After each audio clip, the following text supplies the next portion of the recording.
Hello and welcome to Tara's Daily Insight and the Open Door, your spiritual caffeine for a high vibrational life and somewhat addictive, and unofficially sponsored by Starbucks.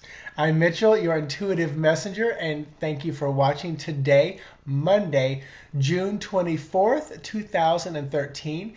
And don't freak out, but today is the third time this month that we've had a 666 day. So today is the 24th, which boils down to number 6. It's the 6th month, and it is 2013, the 6th year.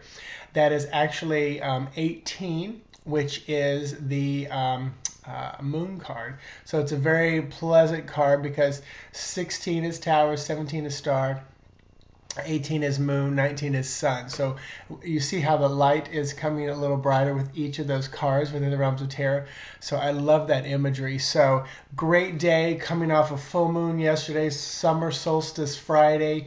Saturday was a 16 day. So here it is, that third day afterwards. And we're rocking and rolling with some energy of the moon. So perfect alignment in my mind. I don't do a whole lot of astrology. It doesn't stick. I'll leave that up to David Palmer, who is just a powerful force. You can find his information. David Palmer Astrologer. He's got a whole YouTube channel as well. So let me dive right in, give you a card for today, a little talk about the insight, and we'll go from there. Number 8, Strength card. So very, very beautiful card. Let me pull this in. So this is number 8 card. Number 8 is a cool number because it's infinity upright. It's very powerful, peaceful number. It's double 4s, and 4s for me are just the most solid, stable, peaceful number there is. And then you double it and you get 8. Growing up, my family, number 8 always resonated with us. Our family business was 888. Just the month 8, August, was always such a great one. The month of August was when I started this video channel last year, 8-2. So it's coming up on 1 year, one video every day. And this card, as you can see, and almost every deck I've ever seen, it's always been a woman with a cat. Now there are obviously other decks, but Rider-Waite, it's one woman with just one cat. But I love the imagery of this one. It feels very Egyptian, Ethiopian, kind of Northern Africa feel with these giant cats. It looks like the lion, cougar, and I think that's a cheetah maybe in the background, or a tiger. And she's touching each of them on the forehead. So when I'm doing readings, this card is often about it's time to find your strength, or you are full of strength, you just don't realize it. And oftentimes it's about imparting that strength on those around you. Absolutely. Sometimes when this comes up, I'll ask my client or the readee, do you have cats? Are there 3 of them? And it's usually a good indication that there are cats, feline, in the house. Not always absolutely number 3, but it's I usually listen for the number if it's something different. But beautiful card showing us our strength today. And then when I just pause, if you ever see me just lean to the side like this, I listen on with this is actually my right ear. So I listen with my right ear. That's where spirit kind of talks to me. That's a very clear, definite knowing that I'm hearing from the other side. A lot of times my guides, I feel them back and behind me, their energy, and it's like that's where the message is coming from. Usually like communicating with animals and maybe like loved ones from my clients, I usually feel them out in front of me or around the person. Sometimes higher up, more parental type thing, kind of even more contemporaries, brothers, sisters, wives, children, a little bit lower in just the energy level. And it's all just where they direct my focus to, like, it's my clues to know where they are. But so if you hear me pause, I'll often just stop like this, and I ask questions constantly. Like right now, I'm still asking questions, like where do I go with this? But today, building. So today is about building strength, building momentum.